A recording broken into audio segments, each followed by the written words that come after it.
Good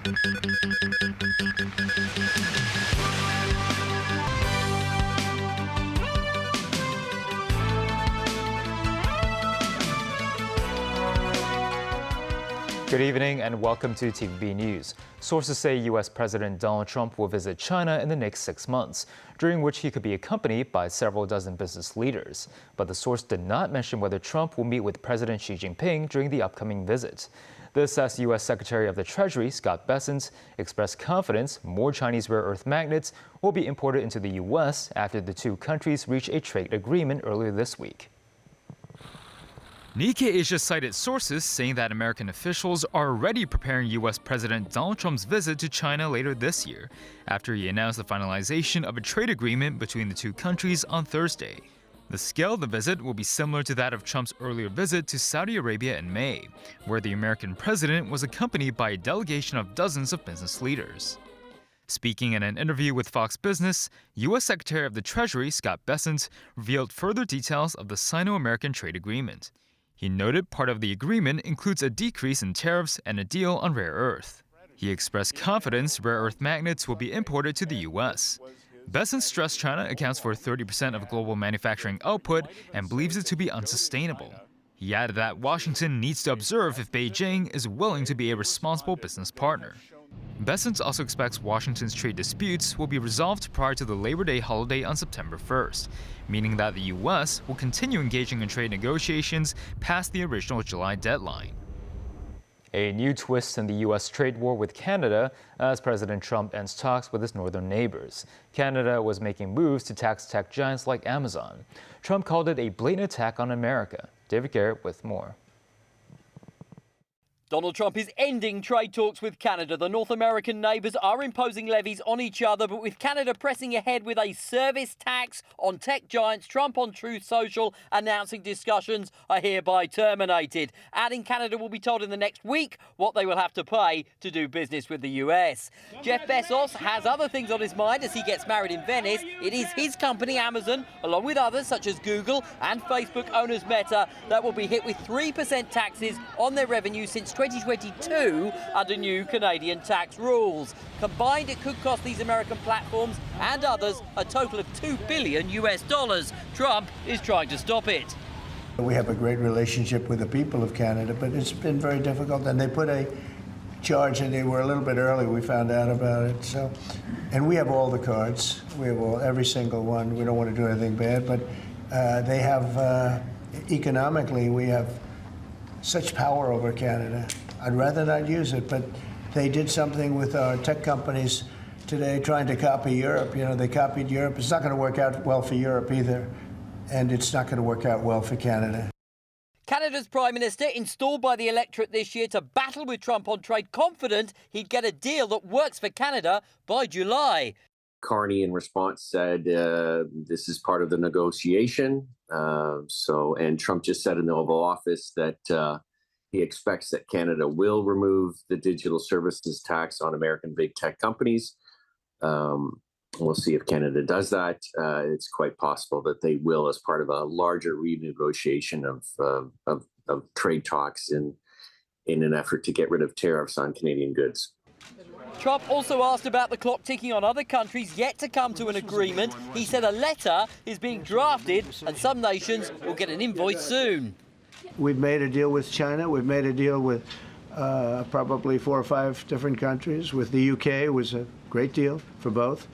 And we're in the process of making some others. We're going to send out a letter. We talked to many of the countries, and we're just going to tell them what they have to pay to do business in the United States. There are concerns about Trump's deal with China in some parts of the US. With the 4th of July less than a week away, fireworks are in demand. 99% of US stocks are imported from China. Phantom Fireworks is one of America's biggest and wants an exemption. Their vice president says customers will feel the heat this Independence Day. 75% of our products already in the United States when those tariffs were imposed. So we have maybe 30% that are coming in since then. We've already paid some tariffs. So on about 30% of our products, there's going to be some effect in the price. We're not going to pass all of it on to the consumers. Fireworks associations reignited lobbying efforts, urging Trump to cut them a better long-term deal. Wimmer says without it, there will be an explosion in US firework prices. David Garrett, TVB News. A ban on power banks for mobile phones without China's compulsory certification or 3C certification has come into effect on mainland domestic flights. This comes after recent cases involving fires and smoke on flights caused by lithium battery products. At Shenzhen's Baoan International Airport, clear signage are placed to remind travelers about the new rule. Many passengers have questions about whether their power banks can be brought onto planes. Mainland domestic flight passengers are now prohibited from bringing onto planes power banks that lack the 3C certification, have unclear certification markings, or have been subject to recall. The People's Liberation Army Navy's Shandong aircraft carrier will visit Hong Kong between July 3rd and 7th.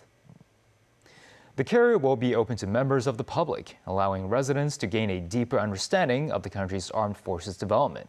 Some cultural exchange activities will also be hosted. Chief Executive John Lee reviewed his 3-year term by using an analogy that Hong Kong should uphold the spirit of breaking out of the cocoon and becoming a butterfly. John Lee earlier went to the butterfly garden at the Wetland Park in Tin Shui Wai and uploaded a clip to his social media page. While admiring the butterflies, he thought Hong Kong was like a butterfly. He said breaking out of the cocoon and becoming a butterfly is very philosophical. He said a cocoon can be seen as restrictive, with difficulties and challenges just like every stage of development in Hong Kong, so we must take the initiative to break out of the cocoon. Lee said the SAR government has also broken out of the cocoon to reform and change. He said during his term, he changed the governance culture and established a government with results as the goal. Hong Kong Disneyland today launched its 20th anniversary celebration. Financial Secretary Paul Chan said the theme park is essential to Hong Kong's reputation as a world-class travel hub. Mo Sinai reports. Mickey Mouse, Minnie Mouse, Donald Duck and Goofy.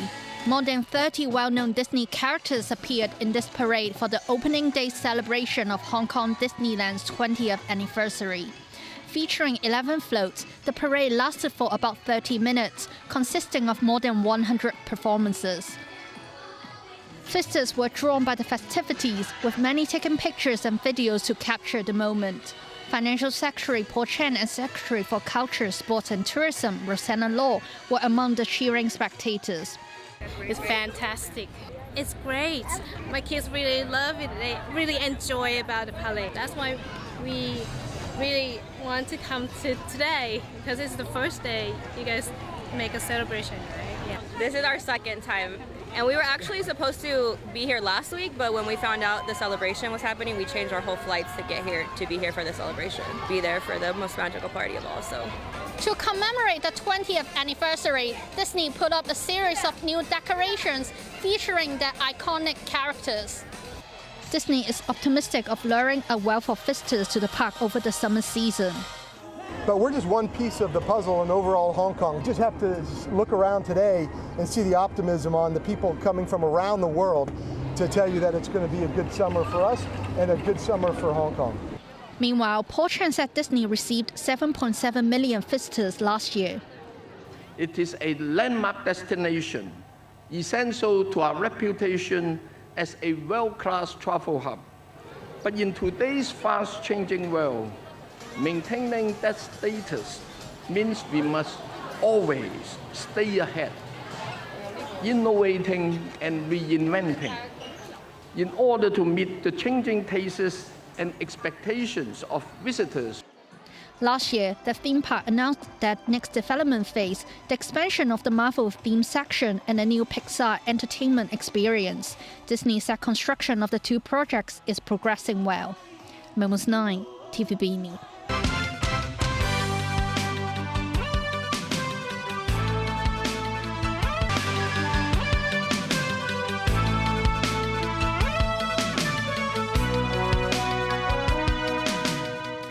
Welcome back. Israeli news outlet Haaretz has published a report quoting Israeli soldiers as saying they were ordered to shoot at Palestinians approaching aid distribution sites in Gaza. Israeli Prime Minister Benjamin Netanyahu and Defense Minister Israel Katz rejected the report, calling the findings malicious falsehoods designed to defame the military. This as U.S. President Donald Trump says a peace deal in Gaza is close, while Iran's foreign minister says the damage to nuclear sites after a recent U.S. attack is high. Nasbi Karim with more. Palestinians make their way to a U.S.-backed aid distribution site in central Gaza. Some head back with sacks of flour over their shoulders. Some, like this man, come away empty-handed. And some don't make it back at all. Samir from the Nusayrat refugee camp said it is terrible that the price to get aid is 30 to 40 people getting killed. You could survive today, but tomorrow may be your turn, he said. Around 500 Palestinians have been killed trying to reach the distribution areas, with Israel saying they pose a threat to soldiers. The Haaretz report quoted some soldiers as saying they were ordered to shoot, even if they were not threatened, which Netanyahu firmly rejected. Danger on the ground and danger from above, with Israeli airstrikes in Jabalia and Gaza City, killing a total of 11 people. After 21 months of devastation in Gaza costing 56,000 lives, Trump said he's confident of a peace deal as early as next week. And I think it's close. I just spoke with some of the people involved. It's a terrible situation that's going Gaza, he's asking about. And we think within the next week we're going to get a ceasefire. And I look at those crowds of people that have no food, no anything, and, you know, we're the ones that are getting it there. At the United Nations, Secretary General Antonio Guterres said aid distribution should be given priority. The problem of the distribution of humanitarian aid must be solved. There is no need to reinvent the wheel with dangerous schemes. We have the solution. A detailed plan grounded in the humanitarian principles of humanity, impartiality, neutrality and independence. They may say that to you. Don't you think they want to meet me? Don't you think we have sanctions on there that they can't do anything? Wouldn't you think that they want to meet me? I mean, they're not stupid people. In Tehran, thousands of mourners lined the streets of the capital today for the funeral of the head of the Revolutionary Guard and other top commanders and nuclear scientists killed during the 12-day war with Israel. The caskets of Guards Chief General Hossein Salami and the ballistic missiles program head General Amir Ali Hajizadeh and others were driven on trucks along Tehran's Azadi Street. Nazri Karim, TVB News.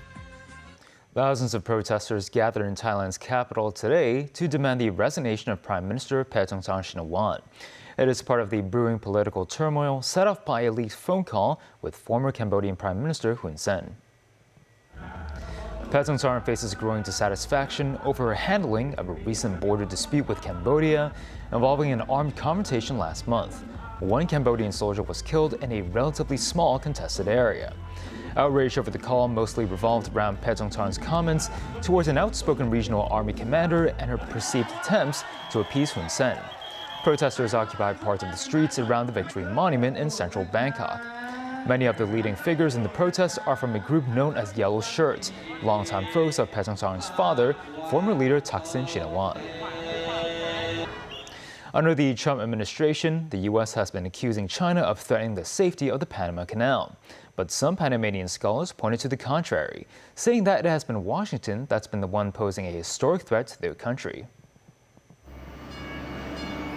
A vital waterway connecting the Atlantic and Pacific Oceans, the Panama Canal serves as an essential source of income for many of its citizens.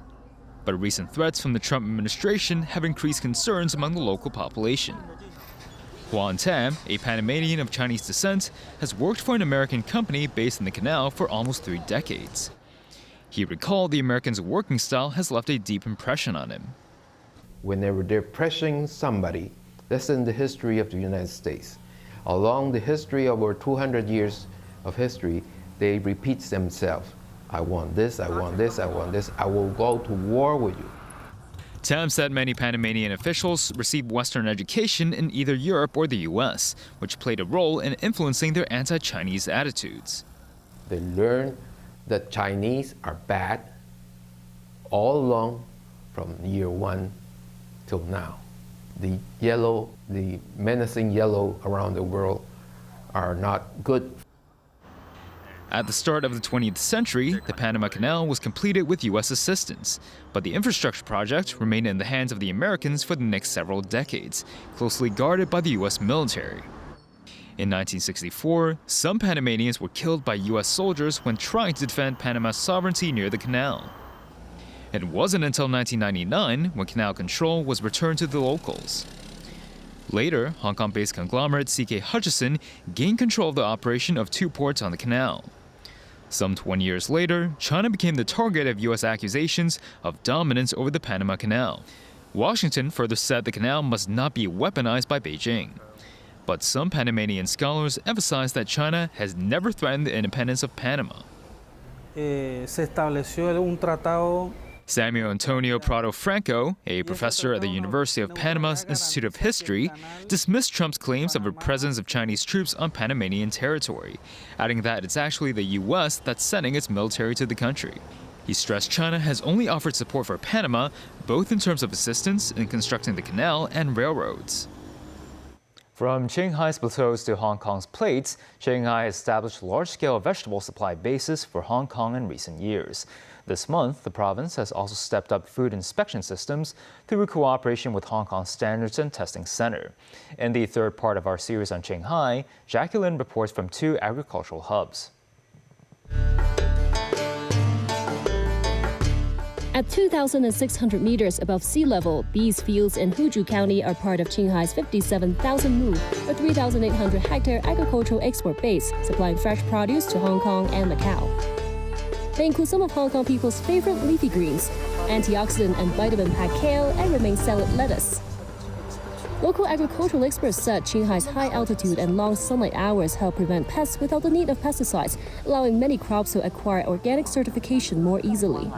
Zhuan